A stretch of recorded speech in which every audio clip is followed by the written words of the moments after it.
The Nine Hells of Baator have swallowed more souls than every mortal civilization combined has ever produced. 9 layers of territory stacked beneath each other, where the sky of the first burns copper through smoke that has not cleared since before most gods learned their own names. Where every soul that arrives through contract or damnation or capture enters a machine that will grind it into a soldier before it remembers what it was. Raphael tried to steal the whole thing.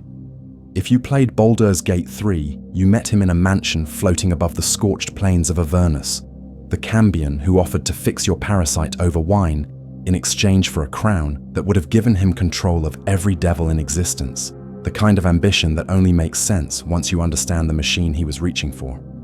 What the Nine Hells built over millennia is not a kingdom held together by cruelty, but the most efficient tyranny ever constructed, a government that runs on processed souls, the way a mortal empire runs on grain, that manufactures its own citizens from suffering because it cannot create them from nothing the way its enemy does. Consider what happens to devils who try to change the system from within. Baldur was once beautiful, a celestial being of such form that Asmodeus granted him the 7th layer of Maladomini outright, gave him cities to build across its surface, watched him raise monuments that decayed as fast as he constructed them, until the ruins covered every border of his domain. He joined a rebellion, moved against the throne alongside half the archdevils in a coordinated strike that should have overwhelmed any single ruler, no matter how powerful. Discovered too late that Asmodeus had arranged the entire uprising to collapse on itself before the first conspirator finished recruiting the second. Asmodeus turned him into a slug. Baldur still rules Maladomini in that form, still issues commands through a court that must look at what their lord became every time they receive an order, the shape itself functioning as a message broadcast across all 9 layers about the cost of reaching for more than the sovereign permits. 2 layers above him, Levistus governs Stygia from inside a block of ice that Asmodeus sealed around him as punishment for murdering the sovereign's consort, the mother of Glacia, a crime so personal that the sentence was designed not to kill, but to make him watch his own kingdom through frozen walls while his agents carry orders across the black ice, his ambitions continuing through intermediaries who navigate a landscape of glaciers that grind at the speed of a sprinting soldier. Below Stygia, the 6th layer stopped being a landscape. When Glacia seized control of Malbolge from the hag Countess Malagard, a night hag who was not even a devil, the transfer of power did not merely replace one ruler with another, but collapsed the previous ruler's body across the entire plane, her skull becoming the fortress called Osea, where Glacia now holds court, her fingers stretching into the 10 towers, her organs rupturing into lakes of bile that still pulse with something resembling breath. Glacia runs the 9 Hells prison from inside a corpse, the layer where devils convicted of breaking infernal law undergo correction in corridors that were once a living creature's digestive system. The tunnel formed from the hag countess's throat, still expanding then contracting, as if drawing air that no longer exists. At the very bottom of everything sits Nessus, the 9th layer, where Asmodeus fell, or was exiled or chose to descend depending on which version of the Pact Primeval survived. The impact carving a wound called the Serpent's Coil into the bedrock so deep that nothing dropped into it has ever been recovered. Every drop of blood from that wound forming a new pit fiend that rises fanatically loyal to the sovereign before joining patrols that circle the canyon in formations that have not broken since the first one assembled. The rebellion that produced Baalzebul's punishment, that gave Levistus his frozen cage, that turned a night hag into a continent of rotting flesh, has a name: the Reckoning. But before the rebellion, there must be something worth rebelling against. 9 layers that each serve a function in a machine older than the civilizations it feeds on.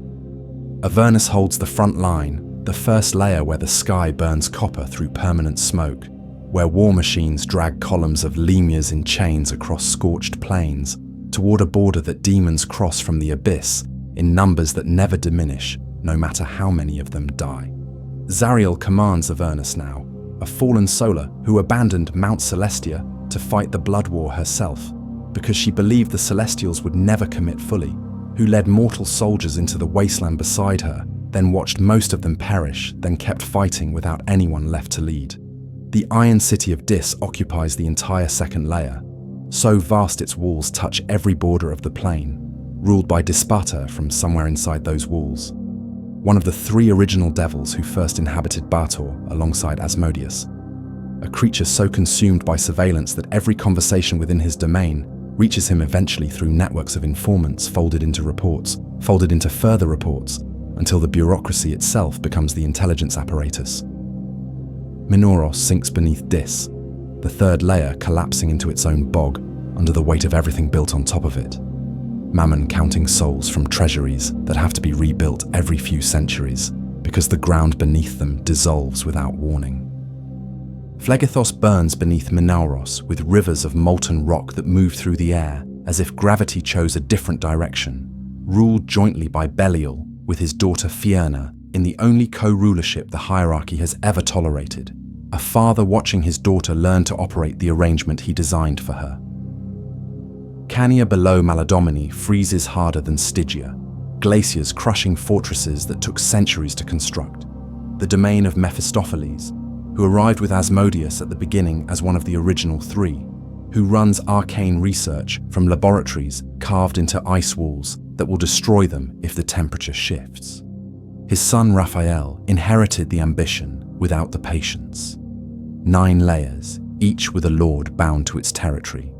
Each lord powerful enough to rule absolutely within their domain, but structurally prevented from building alliances across layer borders, because no archdevil can promote or demote another lord's subordinates, the isolation engineered into the architecture itself.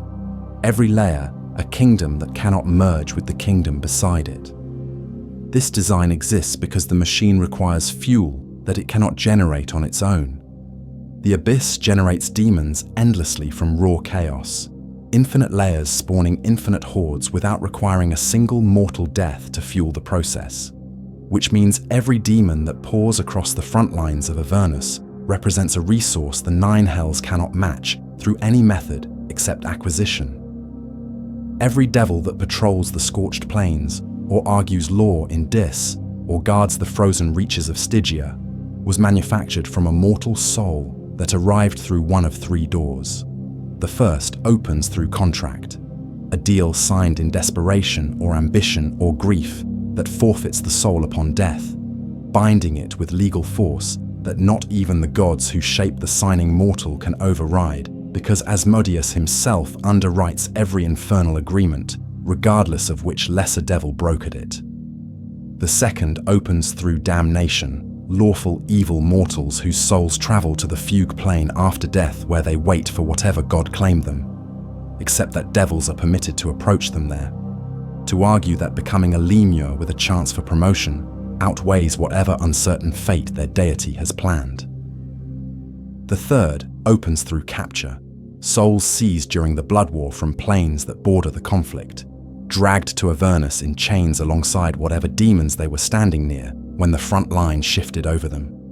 Whatever entrance the soul passes through, the machine wrings out every drop of magical energy it contains, the way a press extracts oil from a seed, squeezing until nothing remains except a husk, stripped of name, memory, identity, the emptied thing collapsing into a lemure, a mindless shape of flesh that retains nothing of the mortal it came from, the entry point of infernal citizenship from which the entire workforce gets built, one promotion at a time. Promotion moves through a hierarchy that stretches from lemure to pit fiend across centuries of service, Spinnegans carrying messages, Merrigans filling infantry ranks, Barbazu delivering violence that lemures lack the strength for, Ossiluths interrogating prisoners with patience that comes from knowing the prisoner has nowhere else to go for the rest of existence.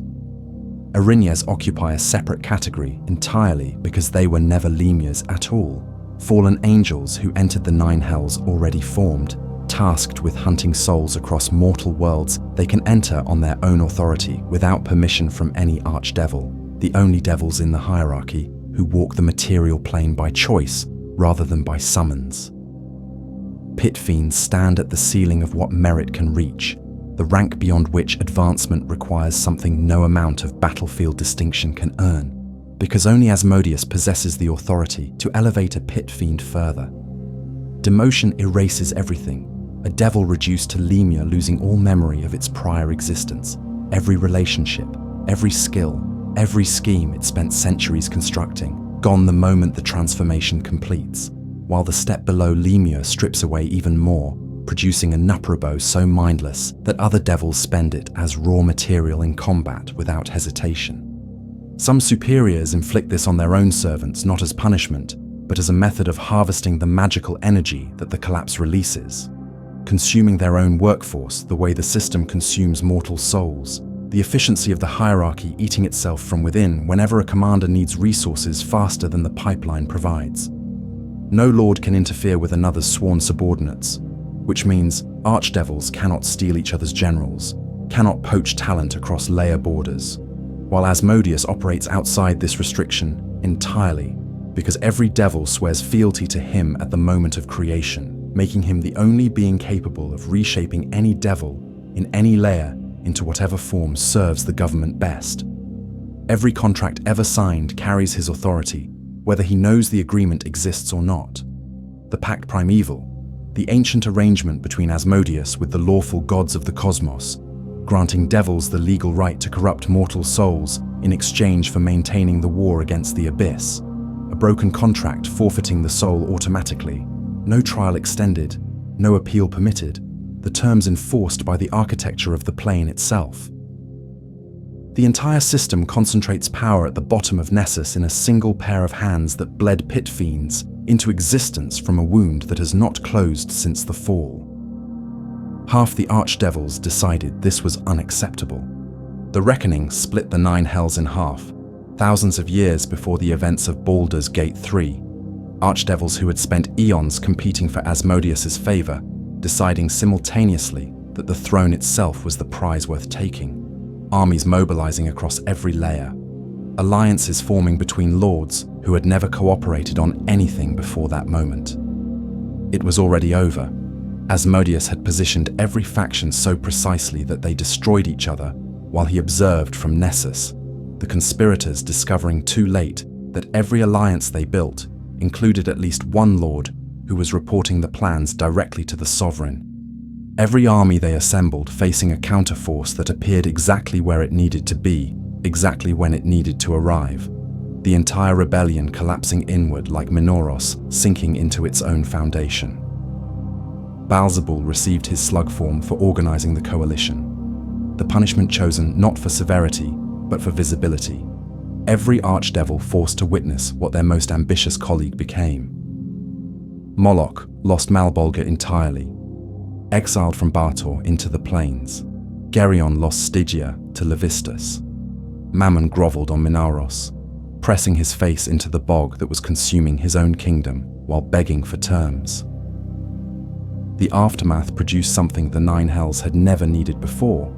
8 pit fiend generals appointed by Asmodeus to manage blood war logistics from Malshim on Nessus, given authority over promotions, demotions, tactical deployments, the movements of every infernal legion across every layer except the 9th. The Dark Eight convene in Malshim every 66 days to plot troop movements, vote on which devils merit elevation, determine which fronts of the blood war receive reinforcements, the logistics of a conflict that has continued longer than most planes remember existing, decided by committee in a fortress that sits directly above the wound Asmodeus still bleeds from. They serve 2 purposes that look like one, the visible function being coordination of an infinite war, the invisible function being the permanent division of archdevil power, because every lord who sends their best soldiers to the blood war is a lord whose best soldiers are not available for a second reckoning. Every promotion the Dark Eight approve weakening one layer to strengthen the front line, every tactical rotation pulling resources away from whichever archdevil has accumulated too much domestic power. The system does not prevent ambition, it channels ambition into competition that strengthens the machine. Every archdevil scheming against every other archdevil for the same limited pool of souls, while the structure ensures their schemes never consolidate into a coalition capable of threatening the throne again. One devil in Baldur's Gate 3 decided the coalition approach was the wrong strategy entirely. Raphael, cambion son of Mephistopheles on the 8th layer, built his practice at the House of Hope in Avernus, an infernal mansion where he collected contracts from desperate mortals, stored their debt in a vault, displayed their suffering as decoration. A prisoner named Hope trapped inside the building as proof that relief existed somewhere in the mansion, but could never be reached by anyone bound to the terms they signed.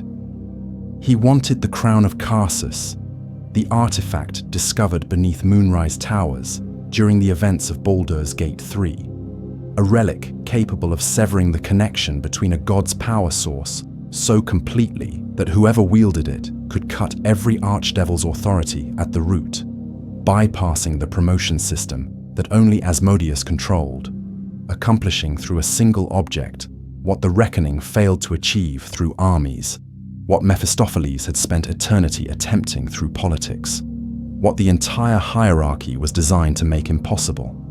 The player held the deciding vote.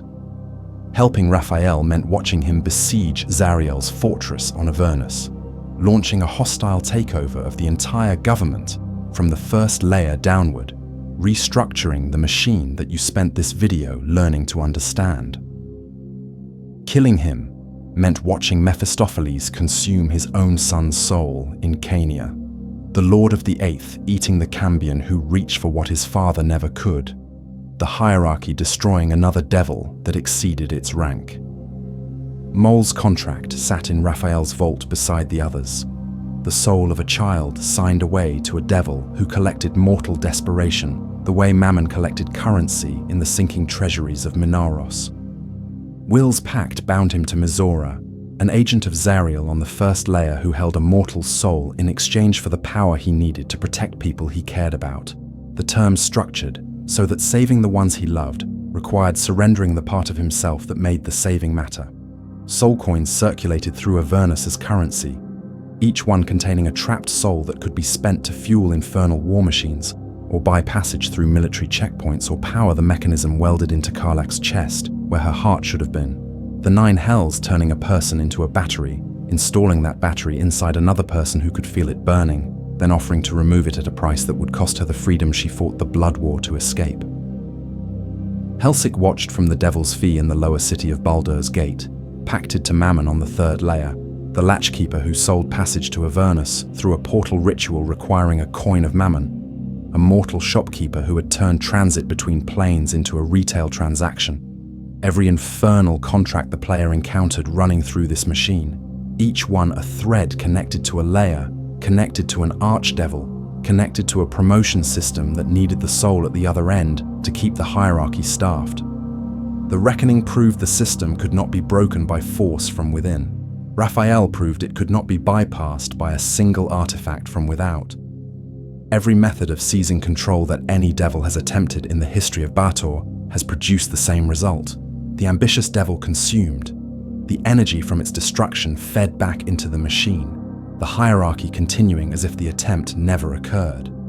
Asmodeus does not need to defend the throne, because the throne defends itself through a design that converts rebellion into fuel, that processes failure the same way it processes mortal souls, that takes the wreckage of every coup, every betrayal, every overreach, wrings out whatever power remains inside it, drops the husk into Avernus as a lemure carrying no memory of the rank it once held, assigns it a weapon it does not understand, points it at the war. The system that processed Karlach into a soldier, that turned Will's love into a chain, that offered Raphael the chance to fail on a scale that would impress his father, that placed a coin containing a trapped soul into the player's inventory as if it were ordinary currency, operates the same way it operated before any of those events happened. The Nine Hells do not mourn their losses.